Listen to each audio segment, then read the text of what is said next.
Hi guys, I think we may have come across another rapture sign. And I thought to myself, should I expose this sign after it's gone, or should I expose the sign before it happens? Because I didn't want to be someone shouting that, hey, the rapture is going to be on this date. So I don't know, I'm still in two minds. I might actually only publish this video after the sign, but nevertheless it's still a sign and it's something we still need to take notice of. And it was drawn to my attention by another YouTube video. I'll put his link in the description below. But it's this wonderful story about being the bride of Christ. On the 15th and 16th of August this month, it is Israel's, kind of like Valentine's Day. It's got a Greek meaning, Tushri Av, or something like that. I'll put it up here so you can actually see it. So what's special about this day? Well, if you go to the book of Judges, chapter 20 and 21, and have a read through that, it can very much tie into end times prophecy. You know, there's that scripture that says, what will it be like towards the end? And Jesus says, compares it with Noah and says that there will be those that are marrying and those that are given in marriage, right up until the point of when they entered Noah's Ark. And then the flood came and took them all away. Well, this is what this Valentine's Day is. It comes from the book of Judges. That's where it started. So just to take you back in time a bit, Israel kind of had this kind of like mini civil war, if you want to call it that, where it fought against the tribe of Benjamin. And if you look at Benjamin's name, it means at my right hand. So just think about where Jesus is sitting now. Jesus is sitting at the right hand of God. So Benjamin, in a lot of ways, can represent Jesus, okay? So I'm going to tie all these loose ends together, so please stay with me. So they're basically fighting against the tribe of Benjamin, and Benjamin seems to be winning.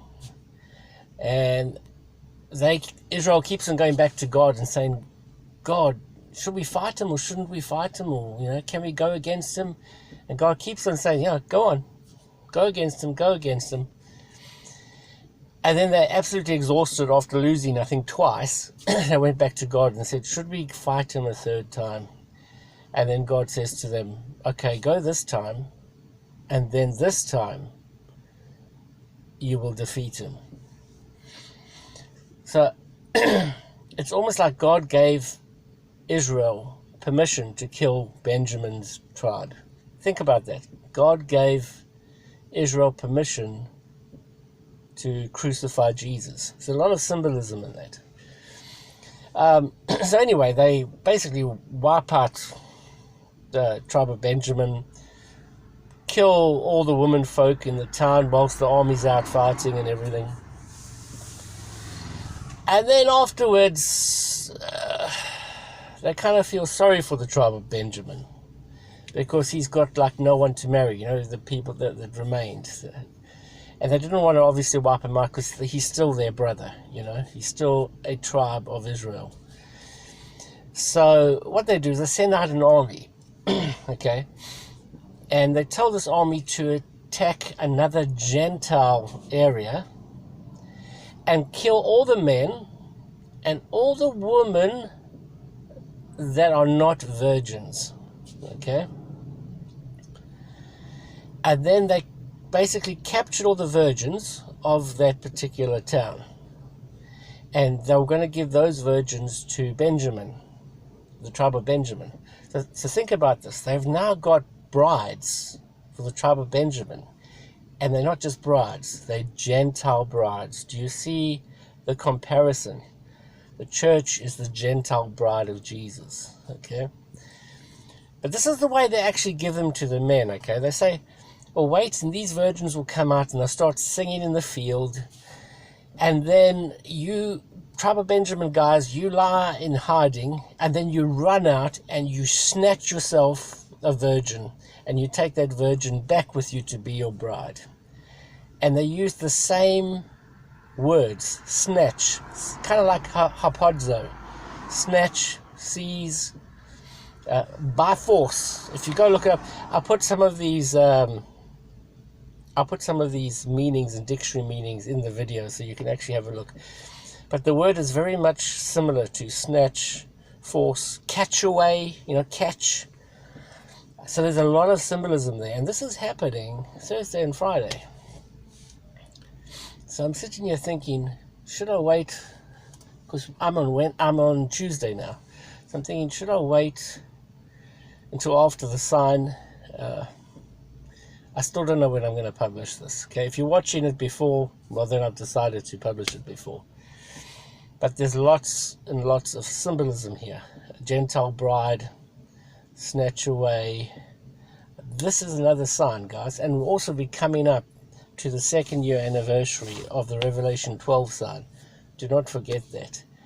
And there are guys that are also looking in the heavens at the stars, and there are signs where Mars is standing before the Virgin, like to devour her child again.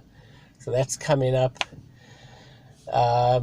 You're also having people saying, well, there is something significant in a 2-year gap. If you look through Scripture, you'll see lots of 2-year gaps. Something else to consider. Then there was another thing I heard from Pastor Sandy. He was talking about, how the book of Psalms represent each year. And that the 6,000 year fell on 2017. He was saying that 3 books of Psalms are actually represent one time period, and that he still thinks that the rapture is going to happen in 2019, which was quite interesting how he tied like the Trinity, the 3 in 1. So in other words, the 3 years from 2017, 2018, 2019 are seen as one year. So that was quite interesting that I found that. But anyway, so I just thought I'd draw your attention to this being married and given in marriage. It was really, really interesting in how the bride was snatched away there. Just keep on looking up, guys.